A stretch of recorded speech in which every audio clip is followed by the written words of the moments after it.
This executive order demonstrates once again that Philadelphia truly is a welcoming city, a place where all people can be treated fairly with dignity and respect.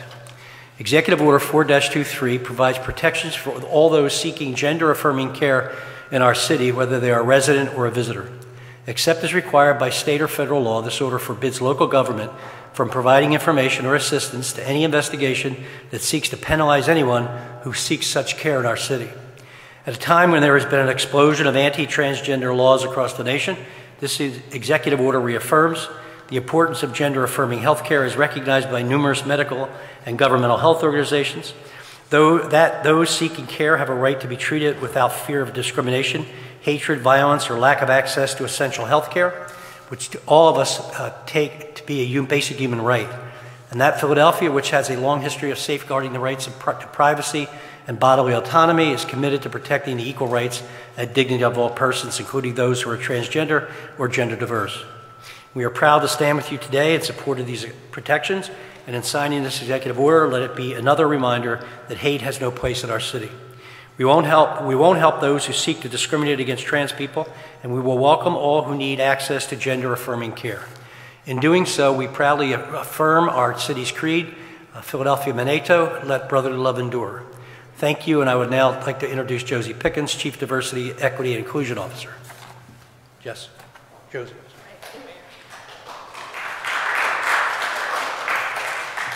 Good afternoon, everyone. My name is Josie Pickins. I'm the Chief Diversity, Equity, and Inclusion Officer in the Mayor's Office of Diversity, Equity, and Inclusion. And I have the privilege of providing oversight to the Office of LGBT Affairs. The office works tirelessly to provide safety, support, resources, and to be a champion for the LGBTQ+ community. And that includes fighting for expanded protections and rights for the city's LGBTQ+ residents and visitors. This executive order reflects the city's commitment to the full inclusion of the LGBTQ+ community and strengthens Philadelphia's reputation as a welcoming city. I also have the honor of working with one of the city's most compassionate and fearless leaders, Selena McLean, who was the champion and visionary behind this executive order. And I'd like to welcome Selena to the podium.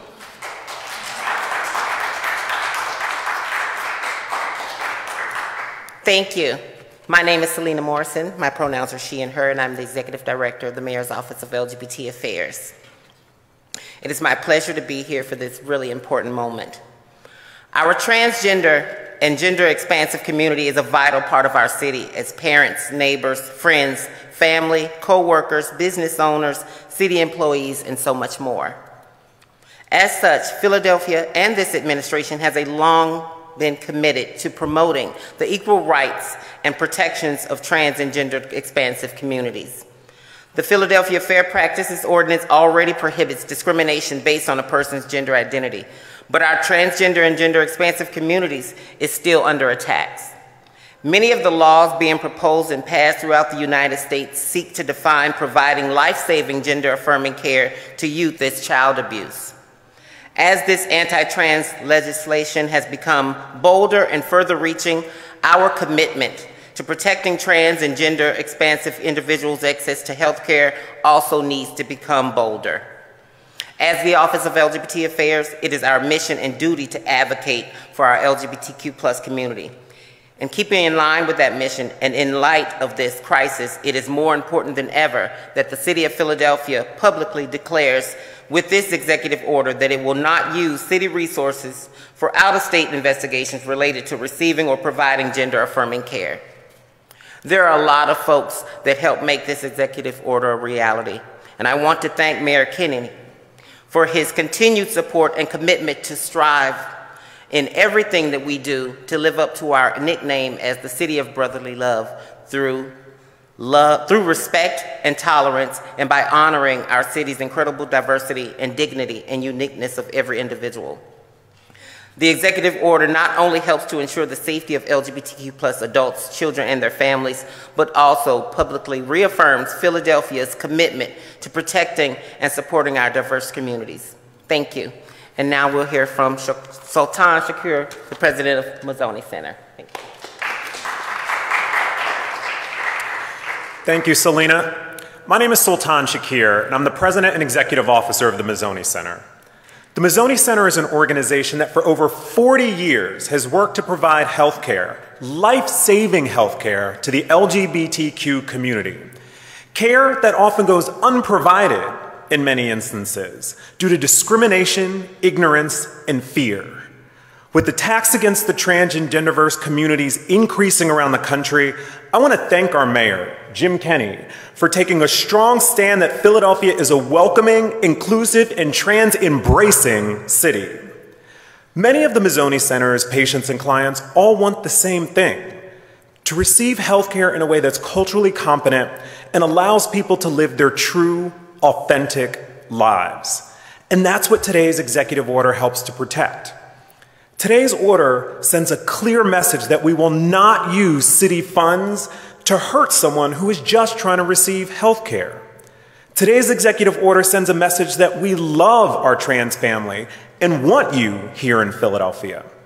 And today's executive order also sends a message that we respect and value our medical providers here in Philadelphia, our doctors, our nurses, our medical assistants, our front desk staff, our facility staff, all of whom are working to provide care to a community that is increasingly under attack. Thank you to Mayor Kenney for not only standing up for trans and gender diverse individuals seeking care, but also thank you, Mayor Kenney, for standing up for those who are working to provide that care.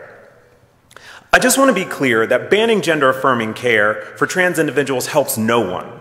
It only increases trauma and puts barriers in the way of people who are working to live their true, authentic lives. And that's why today's executive order is so important. We also know that an executive order protecting trans individuals is not only the morally right thing to do, but if that's not enough, which it is, it's also the fiscally correct thing to do. We've seen in other jurisdictions across the country that when you say no to hate, people want to come. When you say that we're creating a space that says yes to love, yes to acceptance, it only helps to grow and develop our city. Love and acceptance is actually a financial benefit for the city, and it's a win-win for all of us. We know that there's plenty of more work to do to help ensure that trans individuals here in Philadelphia who are seeking housing, job opportunities, education, and public safety have access to the safety and security they need to live and thrive, the same needs we all have. We look forward to working with the Kenney administration and our partners to ensure that we have the resources needed to help support the trans community, particularly those who come here seeking much-needed sanctuary. Thank you, Mayor Kenney. Thank you to the Office of Diversity, Equity, and Inclusion. Thank you to the Mayor's Office of LGBTQ Affairs for your strong support of the trans and gender diverse community. With that, I'd like to introduce Darius McLean, the Chief Operating Officer at the William Way LGBTQ Community Center.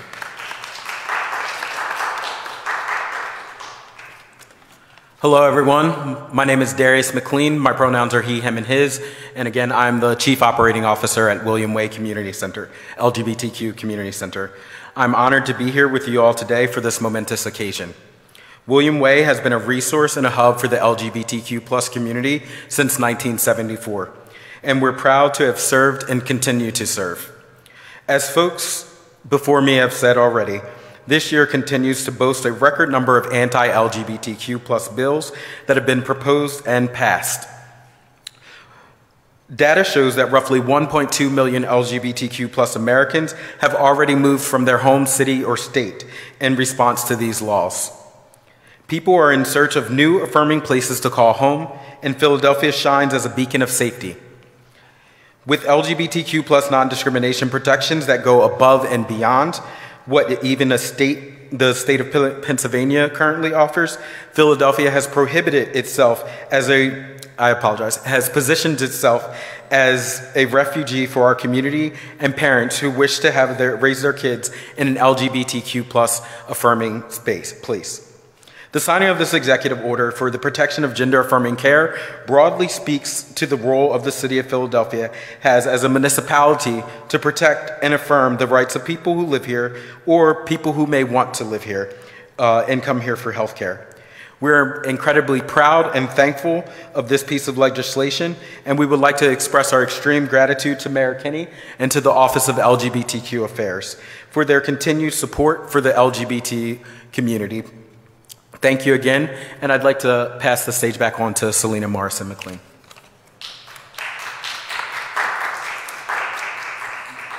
Thank you, and now the signing of the executive order.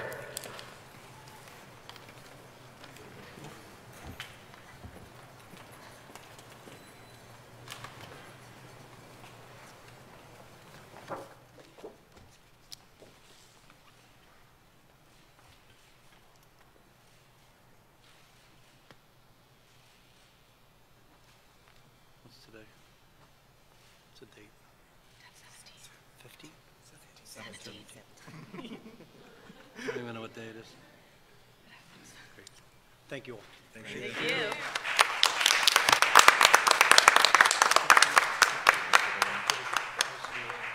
Thank you. Thank you. Thank you. Okay. You good? Good. Thank you.